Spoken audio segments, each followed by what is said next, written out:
अगर आप बिहार से हो तो कुछ भी कमेंट करने से पहले इस वीडियो को एंड तक देखना। पूरे भारत में बिहार के लोगों को नीची नजरों से देखा जाता है। अभी कुछ ही दिन पहले बिहार के माइग्रेंट्स को तमिलनाडु के अंदर मारा जा रहा था। 3 days now that alleged videos of attacks on migrants from Bihar working in Tamil Nadu have gone viral. Maharashtra में भी ऐसे केसेस आते रहते हैं, जबकि दिल्ली में तो बिहारी शब्द गाली के जैसे दिया जाता है। अबे चल ना बिहारी, और आज के बाद में मेरे को कॉल मत कर दियो, ठीक है? विकिपीडिया पर तो पूरा एक पेज एंटी बिहारी सेंटीमेंट को लेकर है। तो सवाल घूम फिर कर यही आता है कि अपने ही देश में अपने लोगों के साथ इतनी नफरत क्यों? बिहार के लोग बड़ा प्राउड फील करते हैं अपनी स्टेट को लेकर, अपनी हिस्ट्री को लेकर। अब जब भी कहीं पर बात आती है कि बिहार इतना पीछे क्यों है, तो ये लोग डिफेंसिव मोड में आ जाते हैं और कहते हैं कि सबसे ज़्यादा IAS और IPS भी तो बिहार से आते हैं। ये लोग आपको बिहार की हिस्ट्री के बारे में बताते हैं कि बोधगया में आकर ही गौतम बुद्ध को ज्ञान मिला। अशोक और चंद्रगुप्त जिन्होंने भारत के सबसे बड़े राज्य बनाए, उसकी कैपिटल भी पाटलिपुत्र है, जो आज का पटना है। सिखों के 10वें गुरु गुरु गोविंद सिंह का जन्म भी पटना में हुआ था। नालंदा यूनिवर्सिटी वो भी पटना में थी। हिस्ट्री की ऐसी कई और बातें हैं जिनकी वजह से बिहार का एक इंसान खुद पर प्राउड फील करता है। मगर सबसे बड़ी प्रॉब्लम भी यही है कि ये सारी बातें हिस्ट्री की हैं। आज का बिहार पूरी तरह से अलग है। बिहार का लिटरेसी रेट सबसे कम है, फर्टिलिटी रेट 3.0 है, जो भारत में सबसे ज़्यादा है, जिसकी वजह से ओवर पॉपुलेशन भी एक बहुत बड़ी प्रॉब्लम है। सबसे ज़्यादा गरीबी अगर किसी राज्य के अंदर है तो वो बिहार में है। ऐसे ही कई और पैरामीटर्स हैं जिनमें बिहार सबसे नीचे आता है। और ये जो बात कही जाती है ना कि सबसे ज़्यादा IAS और IPS भी तो बिहार से आते हैं, तो ये कोई ज़्यादा प्राउड फील करने वाली बात नहीं है।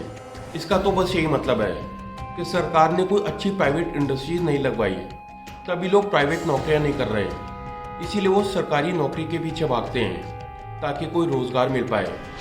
कोई भी सरकार की सेवा नहीं करना चाहता, बल्कि लोग तो खुद की सेवा करना चाहते हैं। बिहार के चीफ मिनिस्टर का कहना है कि वहाँ पर इंडस्ट्रीज इसलिए नहीं है क्योंकि वहाँ पे समुंदर नहीं है। वैसे बिहार में इंडस्ट्रीज न होने के 3 मुख्य कारण हैं। सबसे पहला, बिहार की पॉपुलेशन एग्रीकल्चर पर काफ़ी समय से डिपेंडेंट रही है, मगर पास में वहाँ काफ़ी इंडस्ट्रीज भी रही हैं। बिहार की गवर्नमेंट फैक्ट्री ओनर्स को ज़मीन दे ही नहीं पाती, क्योंकि बिहार में जितनी भी ज़मीन है वो छोटे छोटे पार्ट्स में डिवाइडेड है, जिन्हें स्मॉल फार्मर्स ओन करते हैं। अब इनसे बात कर पाना, इन्हें कन्विंस कर पाना बहुत मुश्किल काम होता है। दूसरा, करप्शन। इन्वेस्टर्स बहुत डिफ़िकल्टी फेस करते हैं बिना रिश्वत दिए अप्रूवल पाने में। और तीसरा, एक्सटॉर्शन।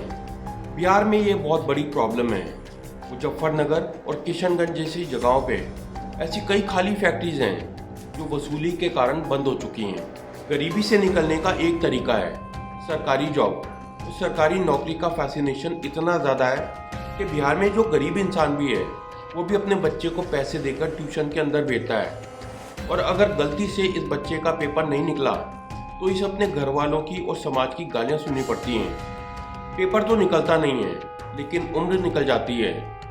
फिर बाद में इसी इंसान को थक हार कर मजबूरी में शहर आना पड़ता है और काम करना पड़ता है।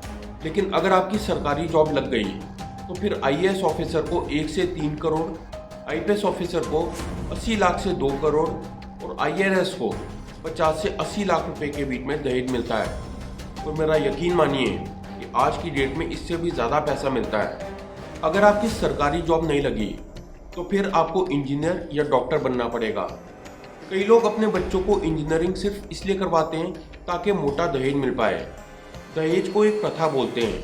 एक बाप अपनी बेटी भी दे और फिर उसके बाद पैसे भी दे। ये एक सोशल प्रॉब्लम है। ऐसी कई और सोशल प्रॉब्लम्स हैं। फिर गवर्नमेंट की पॉलिसीज़ भी अच्छी नहीं हैं, जिनकी वजह से कोई भी इकोनॉमिक चेंज नहीं हो पा रहा। जो गरीब है वो गरीब ही रह जा रहा है। अब इंसान मजबूरी में आकर माइग्रेट करता है। लेकिन ज़रा सोचो कि इंसान माइग्रेट करता क्यों है? अच्छी जॉब के लिए, अच्छी अपॉर्चुनिटीज़ के लिए, अच्छे पैसों के लिए। लेकिन जब यही लोग वापस आते हैं तो फिर कास्ट या जाति के आधार पर वोट डालते हैं। ये सबसे बड़ी प्रॉब्लम है। आज भी बिहार के अंदर रोटी, कपड़ा, मकान और जातिवाद पर बात होती है, ना कि डेवलपमेंट पर। अनएम्प्लॉयमेंट, इलिटरेसी, हंगर और पॉवर्टी जैसी प्रॉब्लम्स का सबसे बड़ा कारण है बिहार का कास्ट पॉलिटिक्स। 1980 से पहले बिहार में कास्ट पॉलिटिक्स का कोई खास रेलेवेंस नहीं था, मगर उसके बाद हिंदू ओबीसी के पॉलिटिकल लीडर्स जैसे लालू प्रसाद और नीतीश कुमार ने बिहार की पॉलिटिक्स को कास्ट के आधार पर बर्बाद कर दिया। वहाँ के लोग कास्ट के हिसाब से वोट डालने लगे, न कि गवर्नमेंट के काम के आधार पर। सोशल डेवलपमेंट प्रायोरिटी बन गई और इकोनॉमिक डेवलपमेंट को लोगों ने इग्नोर करना शुरू कर दिया। इस वजह से बिहार के पॉलिटिकल लीडर्स इकोनॉमिक और इंफ्रास्ट्रक्चर डेवलपमेंट पर कोई इंटरेस्ट नहीं दिखाते, क्योंकि वो जानते हैं कि लोग उन्हें कास्ट के बेसिस पर ही वोट देंगे, फिर चाहे वो कितना ही करप्ट क्यों ना हो। लालू यादव ने बिहार के ऊपर डायरेक्टली या इनडायरेक्टली 15 से 20 साल राज किया। उनके राज को जंगल राज कहा जाता है। कोई भी डेवलपमेंट नहीं हुआ था, कानून की धज्जियां उड़ चुकी थी, क्राइम रेट आसमान पर था। कोई भी इंसान 6-7 बजे के बाद अपने घर से बाहर नहीं निकल सकता था, मगर आज भी उनकी पार्टी को करोड़ों वोट मिलते हैं। हर 100 रुपये जो सेंटर बिहार से कलेक्ट करती है, उसके बदले में 219 रुपये उस पर खर्च करती है। बेसिकली होता ही है कि सेंट्रल गवर्नमेंट हर स्टेट से पैसे लेती है और जिस स्टेट में ज़्यादा पॉवर्टी या पॉपुलेशन होती है, उस बेसिस पर फंड्स एलोकेट होते हैं। मगर यहाँ पर एक दिक्कत है कि साउथ इंडियन स्टेट्स अपनी पॉपुलेशन के हिसाब से काफ़ी अच्छा रेवेन्यू कलेक्ट करती हैं, जैसे महाराष्ट्र, तमिलनाडु और कर्नाटका। मगर सेंटर की तरफ से इन्हें काफ़ी कम पैसे एलोकेट होते हैं। जैसे हर 100 रुपये कलेक्ट करने पर तमिलनाडु को रिटर्न में सेंटर की तरफ से बस 29 रुपये मिलते हैं, जबकि महाराष्ट्र को सिर्फ 13 रुपये। इस वजह से कई साउथ इंडियन स्टेट्स गवर्नमेंट को बोलती हैं कि हमारी स्टेट का पैसा बिहार पर क्यों खर्च हो रहा है, जबकि उस स्टेट की हालत कई सालों से वैसे की वैसी है। इलेक्शन के वक्त किसी भी गवर्नमेंट को जीतने के लिए किसी और को विलेन बनाना ज़रूरी होता है, तो यूपी और बिहार वाले विलन बन जाते हैं। अब पॉलिटिशियंस का कहना होता है कि ये लोग हमारी स्टेट में आ रहे हैं, हमारी जॉब्स को छीन रहे हैं, गंदगी फैला रहे हैं, क्राइम रेट बढ़ा रहे हैं और हम इनको इतना पैसा दे रहे हैं, लेकिन उसके बाद भी ये अपनी स्टेट को डेवलप नहीं कर पा रहे। गोवा के सीएम ने तो ये तक कह दिया था कि गोवा को पटना के साथ रेलवे से कनेक्ट करना ही नहीं चाहिए, वरना बहुत ज़्यादा भिखारी आ जाएंगे। जब यूपी और बिहार के लोग बहुत ज़्यादा नंबर्स में दूसरी स्टेट में माइग्रेट करते हैं, तो वहाँ की डेमोग्राफी चेंज हो जाती है। ऐसे में बहुत नेचुरल होता है लोकल्स का ऐसे माइग्रेंट्स को हेट करना। 2008 में महाराष्ट्र में बहुत बड़े स्केल पर दंगे हुए थे, जिसमें यूपी और बिहार वालों को मार मार के भगाया जा रहा था। उस वक्त पॉलिटिशियंस ये नारा दे रहे थे कि एक बिहारी 100 बीमारी। कोई भी स्टेट अगर गरीब होती है तो लोग उसके अंदर बहुत सी कमियां गिन सकते हैं, मगर इसके बावजूद किसी को लाइसेंस नहीं मिल जाता रेसिज्म करने का, क्योंकि जो बिहार हिंदुस्तान के लिए है, वही हिंदुस्तान पूरी दुनिया के लिए है।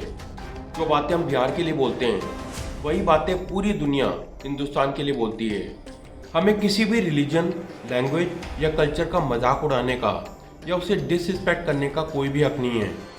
जब इंडियंस बाहर जाते हैं तो वो रेसिज्म फील करते हैं। वही चीज़ बिहार के माइग्रेंट्स और स्टूडेंट्स फेस करते हैं जब वो दूसरी स्टेट में जाते हैं। किसी भी इंसान को शौक नहीं होता कि वो अपना घर छोड़कर दूसरी स्टेट में जाए, वो तो सिर्फ अपनी मजबूरी की वजह से दूसरी स्टेट में माइग्रेट करता है। अगर आपको ये वीडियो इन्फॉर्मेटिव लगी हो तो इसे लाइक करें, शेयर करें और चैनल को सब्सक्राइब करें।